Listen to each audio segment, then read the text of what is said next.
G'day guys, today I'm going to take you through the second application, which is reports. Reports allow you to view historical information on what your assets have been doing.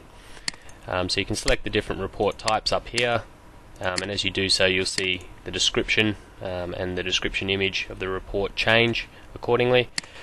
So if we run a trip report for Cameron using just today's default dates, it'll choose midnight today till 11:50 PM today is the default. And you can see here that as you select the different rows, it shows that trip on the map for you. Green flag is where they started, red flag is where they stopped, and you can see he's done a total of 82 kilometers today and 5 trips so far. You can see the trip started when he turned the ignition on and started moving at 6 AM. That was the address that he started the trip at, and the trip ended when he turned the ignition off at 6:08 PM. So he only travelled for 2 minutes. Looks like he's just driven around the car park. And then he stopped for 19 minutes, and his average speed during that trip was 4 kilometers per hour. All reports can be exported to Excel just by hitting this Export to Excel button in the bottom left hand corner, and you can see that just saved to an Excel formatted document for you. This idle minutes box up here, some trips you want to capture even though the driver hasn't turned the ignition off. For example, in security, a driver might just quickly drive up to a location, stop there for 30 seconds and then drive off. So if you select this idle 4 minutes box, lower it down to say 1 minute, and you can see here that some of the trips now ended when he idled longer than 1 minute. So he's just pulled up to a location, left the engine running for 1 minute, and we're now counting that as a stop.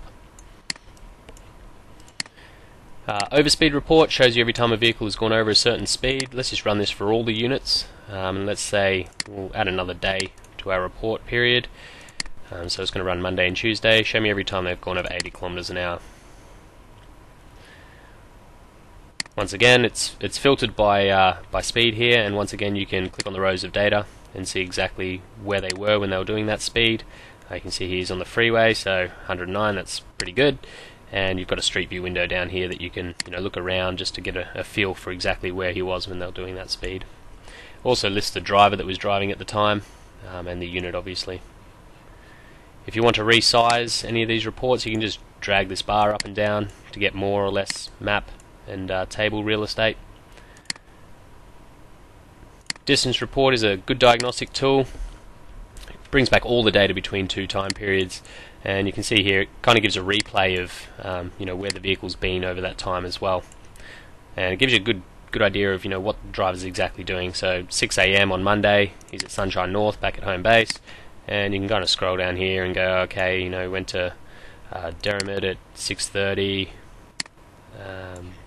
Coco Rock at 12 PM, etc. And it updates obviously his trip along the replay as you go along. Geofences show you every time a geofence breach occurred and where the vehicle was when that breach happened and what time. So you can run a report and see when you guys are going in and out of geofences, and look at Street View as well if you want. If you want Street View on this bottom left hand corner map, you can just kind of drag it on here and have a look around, and then just hit the X to close it off. GPIOs let you see every time a GPIO event happens. Most of you have GPIO 2 wired up to ignition on the vehicle, so you can see every time an ignition event happened for Cameron, for example. So you can see here on Monday at 3:45 he turned the ignition on, and he turned it off at 4:24. So the ignition was on for 40 minutes. So some of you might have, sweeping companies have the sweeping arm hooked up to an I/O, or you might want to see if the tip tray on your truck is being used at a certain time, to deliver goods and things, and that's what this report is useful for. So you can see exactly where that happens and what time it happened. So once again, just click on the home to get back to your applications, and stay tuned for the next video.